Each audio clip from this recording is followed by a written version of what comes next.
Batman Arkham Asylum. I figured if I'm going to start a little mini-series here on the channel, I might as well start where the franchise began, which was at Batman Arkham Asylum. Today, we are going to be going over the good, the bad, and the ugly. So this is a little series I'm going to be doing for each of the 4 games, so I'm essentially going to be listing one thing this game did really, really well, one thing that this game did that was really, really bad, and one thing that was just straight up ugly. Now, I want to preface this by saying, ugly doesn't necessarily mean bad to me, at least the way that I'm going to be using it. It's just something that could be seen as a bit dark and something that, you know, is either a very, very touchy topic in day-to-day life, or is just something that's just straight up gory, bizarre, or straight up ugly.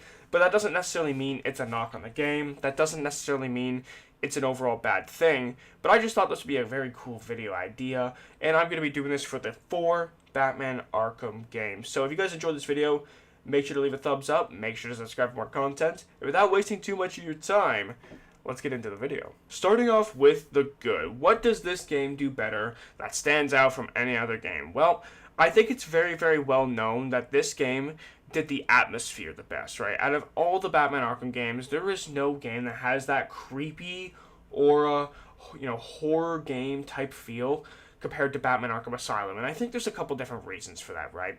First of all, you're in an asylum. That in itself can be straight up creepy. If you ever see like videos of people who go to like abandoned asylums and the creepiness to it, that is one thing, right? And even though Batman Arkham Asylum, even though the asylum itself isn't necessarily abandoned, it sure feels that way, with there being a lack of doctors, which they might have been evacuated from the island, I guess. I'm not 100% sure, actually, where most of the doctors are in this game, but it seems like this place is just straight up overrun, and it was by the Joker, but even without the Joker and his thugs, all these, I don't want to call them insane people, but the people at the asylum, yes, they are very, very creepy. They are a typical, what an insane person would look like, and you are always on edge every time you're around them. But it's not even just that, but it's the overall setting. Every single building has some sort of creepiness or mysteriousness to it, you know? When you go down to the sewers, that's just straight up disturbing down there, having to deal with this massive crocodile trying to kill you.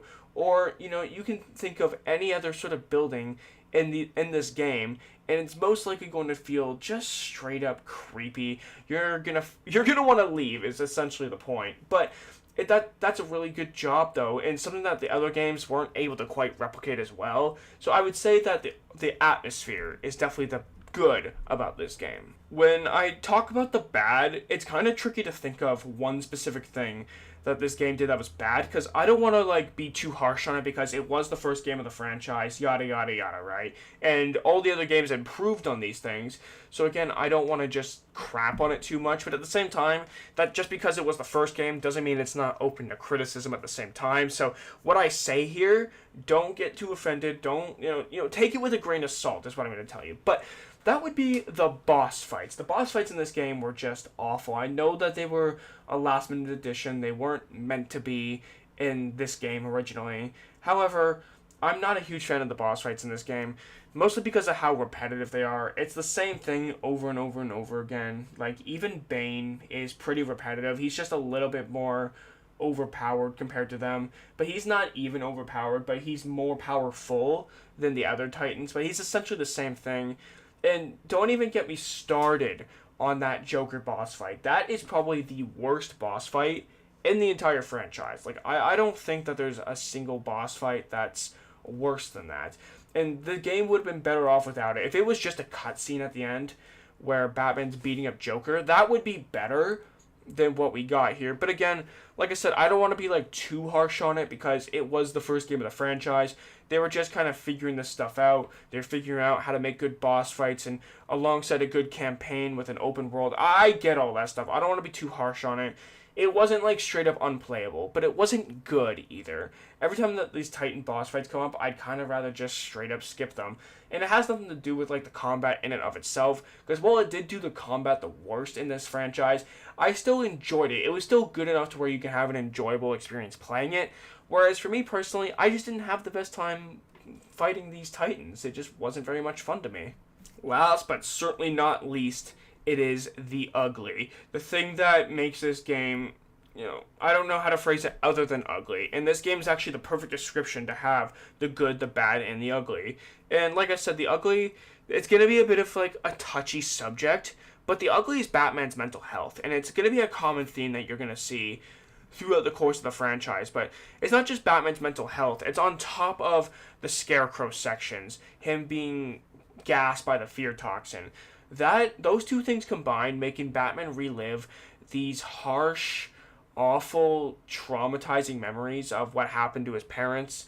And on top of that, having to go through these creepy, scary, it kind of goes back to that aura of what I mentioned earlier of the atmosphere that also ties into these Scarecrow sections.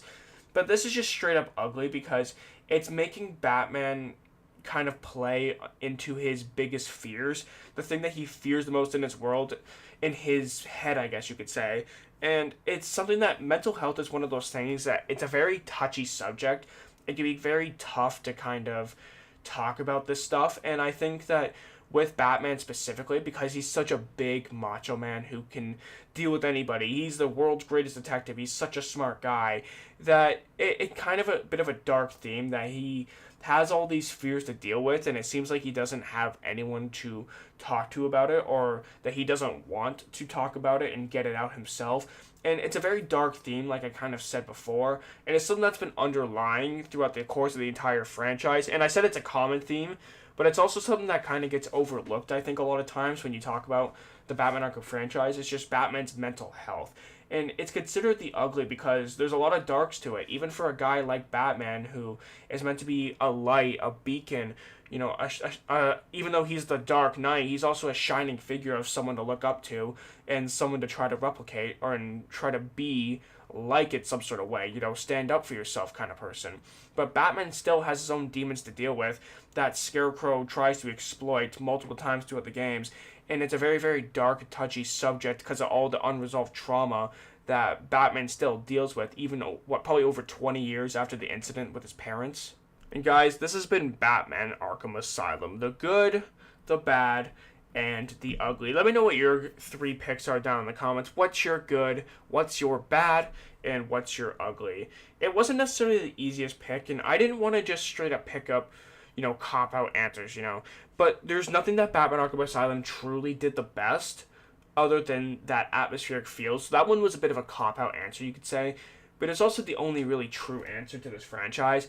As well as when I picked the bad, there are a few things I could have went to. But like I said, I didn't want to be too harsh on it because it was the first of the franchise. So it kind of had a lot of stuff to work out. And it still did a very good job. It's just that the boss fights for me are just kind of a pass, in my personal opinion, okay? Don't take the things I say, though, too personally or too harshly. And this game didn't do a lot bad. That was just the worst of what I could pick. And the ugly, like I said, the mental health thing is a very, very touchy subject.